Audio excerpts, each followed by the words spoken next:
Hello दोस्तों, आज के इस वीडियो के अंदर मैं आपको एक ऐसी प्रोडक्ट बताने वाला हूँ जो कि मेरे लिए यहाँ पे गेम चेंजर साबित हुई। देखिए, ये जो प्रोडक्ट है वो मेरे लिए हर क्लिक के ऊपर 100 मिलियन का रेवेन्यू जनरेट करती है। देखिए, मैं आपको इसका डेमो दिखाता हूँ। देखिए, जैसे ही मैं यहाँ पे क्लिक करूंगा तो आप देखिए मेरे लिए 100 मिलियन यहाँ पे जनरेट हो चुके हैं और अभी जैसे जैसे मैं यहाँ पे क्लिक करता जाऊंगा तो मेरे लिए ये जो मनी है वो उतने एक्स बढ़ती जाएगी। तो ये जो प्रोडक्ट है वो मेरे लिए बहुत ही इंपॉर्टेंट है और मेरे लिए ये यहाँ पे गेम चेंजर साबित हो रही है। लेकिन रुको रुको, अगर ऐसा हो कि ये जो प्रोडक्ट है उसके अंदर रेवेन्यू जनरेट होना बंद हो जाए और मेरी जो एप्लीकेशन है वो यहाँ पे क्रैश हो रही हो, तो फिर मुझे कैसा झटका लगेगा। मेरे जो इस साइट के जो यूजर्स है वो यहाँ पे अगर क्लिक ही ना करे या फिर क्लिक करे तो उनको कुछ रिस्पॉन्स ही ना मिले, तो ये जो प्रोडक्ट है वो मेरे लिए रेवेन्यू जनरेट करना बंद कर देगी और यहाँ पे हो सकता है कि मुझे बहुत सारा लॉस हो जाए। तो वो लॉस कैसे होगा वो भी मैं आपको दिखाता हूँ। तो चलिए यहाँ पे VS कोड में चलते हैं और अभी इस प्रोडक्ट के अंदर हम लॉस करने वाले हैं।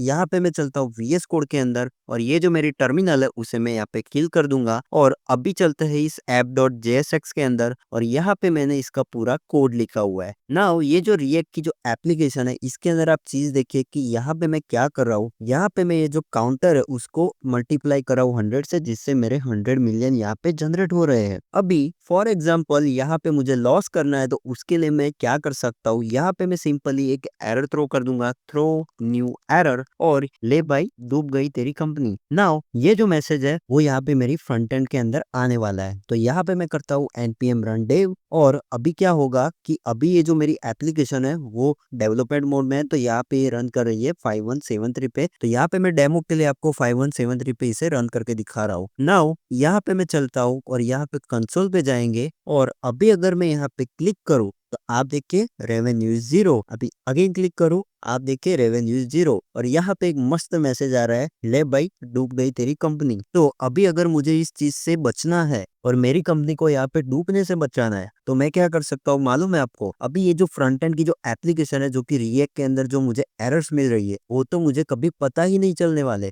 बिकॉज आपके बैकएंड के अंदर तो क्या होता है कि जब भी इस एप्लीकेशन का कोई बैकएंड होगा तो उसके अंदर तो मुझे ये पता लग जाएगा कि यहाँ पे कोई एरर आ रही है, बिकॉज वहाँ पे लॉगर्स वगैरह यहाँ पे अप्लाई किए होते हैं। लेकिन फ्रंट एंड के अंदर अगर कोई एरर है तो वो मैं कैसे पता लगाऊं। तो उसके लिए आज ये पूरा वीडियो है और उसी के लिए मैंने आपको ये 100 मिलियन वाली जो प्रोडक्ट है वो आपको दिखाई और पूरा सोर्स कोड आपके साथ शेयर किया। तो अभी इसे डूबने से बचाने के लिए मुझे ये पहले तो पता चलना चाहिए कि एक्चुअली में जो मेरी एप्लीकेशन है उसके अंदर कहीं पे एरर है, लेकिन वो मैं पता कैसे लगाऊं। उसके लिए देखिए यहाँ पे हमारे पास एक टूल है जो कि एक बहुत ही पावरफुल टूल है और वो है हमारा सेंट्री। तो यहाँ पे आप लिखेंगे sentry.io और जैसे ही आप sentry.io लिखेंगे तो आपको यहाँ पे एक वेबसाइट ओपन होके मिलेगी। नाउ ये जो वेबसाइट है उसके अंदर मैंने ऑलरेडी लॉग इन कर रखा है। तो यहाँ पे मेरा ये जो इसका एक सेपरेट एनवायरनमेंट है जो कि मेरे नाम से यहाँ पे क्रिएट हुआ है वो यहाँ पे आ चुका है। अभी इसके अंदर मुझे एक प्रोजेक्ट क्रिएट करना होगा तो यहाँ पे मैं प्रोजेक्ट पे क्लिक करूंगा और यहाँ पे मुझे सिलेक्ट करना है रिएक्ट। नाउ रिएक्ट पे क्लिक करने के बाद मुझे सिंपली यहाँ पे इस प्रोजेक्ट का नाम देना है। तो यहाँ पे मैं लिखूंगा 100 मिलियन प्रोडक्ट एंड देन यहाँ पे मुझे क्रिएट प्रोजेक्ट पे क्लिक करना है। अभी इतना हो जाने के बाद मुझे क्या करना है, इन्होंने यहाँ पे कुछ स्टेप्स दिए हुए हैं तो इसे मैं सिंपली कॉपी करूंगा। तो ये एक पैकेज है सेंट्री का, इसे इंस्टॉल करने के बाद ये सेंट्री क्या करेगा, मुझे हेल्प करेगा मेरे 100 मिलियन का जो प्रोडक्ट है उसके अंदर से बग फाइंड आउट करने के लिए। और ये क्या करेगा, मेरे वेबसाइट के ऊपर कंटिन्यूसली लिसन करेगा और जैसे ही वहां पे कुछ इवेंट फायर होगी, जैसे ही कुछ एरर आएगी तो फिर ये मुझे यहाँ पे रिपोर्ट करेगा एंड देन उसके ऊपर मैं एक्शन ले सकता हूँ मेरे फ्रंट एंड एप्लीकेशन के ऊपर। तो यहाँ पे हम सबसे पहले इसे इंस्टॉल करते हैं और यहाँ पे मैं इसे किल कर दूंगा। नाउ इसे हम इंस्टॉल करेंगे तो हमारा जो एप्लीकेशन है वो यहाँ पे इंस्टॉल हो चुका है। और अभी हम क्या करेंगे, यहाँ पे चलेंगे नीचे और यहाँ पे इन्होंने कोड दिया हुआ है कॉन्फ़िगरिंग एसडीके। तो यहाँ पे इस कोड को हम कॉपी करने वाले हैं। तो यहाँ से मैं इसे कॉपी करता हूँ एंड देन आपको चले जाना है अपने main.jsx के अंदर। अभी आप देखिए यहाँ पे जो main.jsx है उसके टॉप में यहाँ पे आपको इसे पेस्ट कर देना है एज इट इज। अभी वापस चलते हैं हमारे इस कोड के अंदर और यहाँ पे आप देखिए इन्होंने एक और लाइन यहाँ पे दी हुई है जो कि है अपलोड सोर्स मैप्स। तो अभी ये जो सोर्स मैप है वो एक्चुअली में हेल्प करते हैं यहाँ पे सेंट्री को कि वो जो आपके कोड के अंदर से जो एग्जैक्ट लाइन नंबर होगा जहाँ पे ये एरर जनरेट हो रही है वो लाइन नंबर आपको यहाँ पे दिखाएगा। और अगर आपको इसके बारे में डिटेल में जाना है तो मेरे चैनल के ऊपर ऑलरेडी एक सोर्स मैप के ऊपर वीडियो बना हुआ है, आप उसे जाके देख सकते हो। तो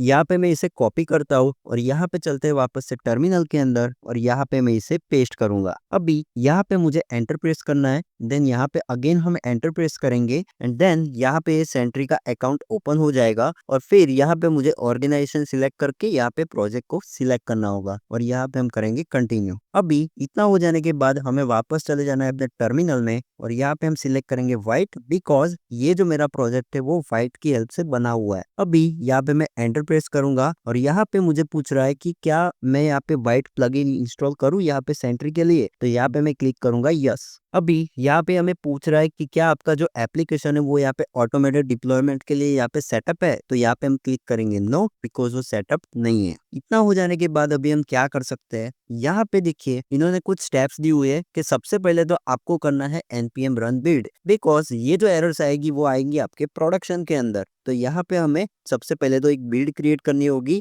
तो हमने यहाँ पे एक बिल्ड क्रिएट कर ली है। तो यहाँ पे आप देखिए कि यहाँ पे कुछ सेंट्री के अंदर कुछ फाइल्स अपलोड हुई और यहाँ पे इसने कुछ सोर्स मैप के रिपोर्ट यहाँ पे जनरेट की और उसे अपलोड कर दी सेंट्री के ऊपर। और यहाँ पे भी आप देखेंगे तो यहाँ पे एक फाइल बन के आ चुकी है और यहाँ पे व्हाइट कॉन्फ़िग के अंदर भी यहाँ पे सोर्स मैप इनेबल हो गए हैं और यहाँ पे एक प्लगइन इंस्टॉल हो गया है। अभी आपको क्या करना है, हमें यहाँ पे व्हाइट के अंदर प्रोडक्शन कोड को रन करने के लिए हमें कमांड मिलता है, उसे हम रन कर सकते हैं। तो यहाँ पे हम लिखेंगे npm रन प्रीव्यू। तो जैसे ही हम ये कमांड रन करेंगे तो हमारा ये जो डिस्ट फोल्डर है जो कि यहाँ पे जनरेट हुआ है वो यहाँ पे स्टार्ट हो जाएगा और ये जो स्टार्ट होगा वो होगा हमारे 4173 पोर्ट के ऊपर। तो यहाँ पे मैं आ चुका हूँ 4173 पोर्ट के ऊपर और यहाँ पे वापस से कंसोल को हम ओपन कर लेंगे और इसे राइट साइड ले जाएंगे। नाउ आप देखिए कि यहाँ पे मैं हूँ इस सेंट्री के अंदर और यहाँ पे मुझे चलना है take me to the issue. तो यहाँ पे मुझे इश्यूज के अंदर ले जाएगा और अभी आपको यहाँ पे कोई भी इश्यू नहीं दिखेगा। आप देखिए यहाँ पे मैं इसे नेक्स्ट नेक्स्ट कर देता हूँ बिकॉज हमने ये सेटअप कर लिया है। तो यहाँ पे अभी मैं क्लिक करने वाला हूँ इस बटन पे जो कि हमें मिलियंस प्रोवाइड करता है। तो यहाँ पे मैं क्लिक करूंगा तो आप देखिए एरर आई, अनकॉट एरर, ले भाई डूब गई तेरी कंपनी। लेकिन अभी हम इसे बचाने वाले हैं डूबने से। तो यहाँ पे मैं वापस से चलता हूँ और यहाँ पे एक देखिए मैसेज आ रहा है इवेंट वॉज रिसीव्ड। तो यहाँ पे कुछ तो रिसीव हुआ है और अभी आप देखना कि यहाँ पे जो एरर्स है वो इसने कैच कर लिए और पूरा कोड दे दिया कि एक्चुअली में यहाँ पे ये आपकी एप्लीकेशन के अंदर कहाँ पे एरर है। तो इसने बताया कि आपकी जो एप्लीकेशन है उसमें एक फंक्शन है हैंडल काउंटर और वो है लाइन नंबर 11 के ऊपर। तो अगर हम यहाँ पे कोड के अंदर चेक करेंगे तो यहाँ पे चलते हैं हम app.jsx के अंदर। तो लाइन नंबर 11 पे देखिए हमारी एक एरर है और इसने परफेक्टली गैस किया और हमें बता दिया है कि यूजर यहाँ पे एरर फेस कर रहा है तो प्लीज इसे सॉल्व करो। तो अगर मैं यहाँ पे वापस इश्यू में जाऊँ तो आप देखिए यहाँ पे इसने प्रायोरिटाइज कर दिया है इस इश्यू को और अभी इसके ऊपर मैं यहाँ पे एक्शन ले सकता हूँ। तो एक्शन हम क्या लेंगे, देखिए बहुत ही सिंपल है। अभी हम इसको जैसा था वैसा ही बनाने वाला है। तो यहाँ पे मैं इसे हटा दूंगा और यहाँ पे सिंपल ये जो मेरा पुराना कोड था उसे यहाँ पे ला देंगे। अभी यहाँ पे हम वापस से बिल्ड बनाएंगे npm रन बिल्ड। तो ये जो बिल्ड है वो वापस से यहाँ पे सेंट्री के ऊपर अपलोड होगी और अभी हम वापस से करेंगे npm रन प्रीव्यू। तो अभी चलते हैं वापस से अपने ब्राउजर के अंदर और इसे हम रिफ्रेश करेंगे और अभी देखना कि हमारे जो 100 मिलियन 200 मिलियन 300 मिलियन जो हमें पैसे मिल रहे हैं वो यहाँ पे वापस से आ गए हैं और अभी हमारी जो कंपनी है वो डूबने से बच गई है। तो अभी हम चलेंगे इश्यूज के अंदर और यहाँ पे हमें एक रिव्यू के अंदर ये जो प्रॉब्लम है वो यहाँ पे दिख रहा है। तो अभी हम क्या कर सकते हैं, ये जो इश्यू है वो हमने सॉल्व कर दिया है। तो यहाँ पे हम कर देंगे रिजॉल्व पे क्लिक, जिससे ये जो इश्यू है वो चला जाएगा रिजॉल्व कैटेगरी में और अभी हम यहाँ पे टेंशन फ्री होके मिलियंस में कमा सकते हैं। तो आई होप कि आपको इस वीडियो का पर्पस पता चला होगा। देखिए ये जो पूरा सिनारियो है वो मैंने इसलिए क्रिएट किया ताकि मैं आपको बता सकूं कि ये जो फ्रंट एंड एप्लीकेशन होती है उसके अंदर एरर हैंडलिंग का कितना ज्यादा इम्पोर्टेंस होता है। देखिए फ्रंट एंड एप्लीकेशन के अंदर जब यूजर कोई एरर फेस करता है तो उसे आइडेंटिफाई करने के लिए ये जो सेंट्री जैसे टूल होता है उसका आप यूज कर सकते हो, और वो आपको बताएगा कि एक्चुअली में फ्रंट एंड एप्लीकेशन में कहाँ पे कौन सी एरर है, और फिर उसके अराउंड आप यहाँ पे अपनी प्रोडक्ट को इम्प्रूव कर सकते हो अपने फ्रंट एंड एप्लीकेशन को। और अभी अगर आपको ये वीडियो पसंद आए तो प्लीज इस वीडियो को लाइक कर दीजिए, और मैं मिलता हूँ आपको किसी नेक्स्ट टॉपिक में। Till than happy coding.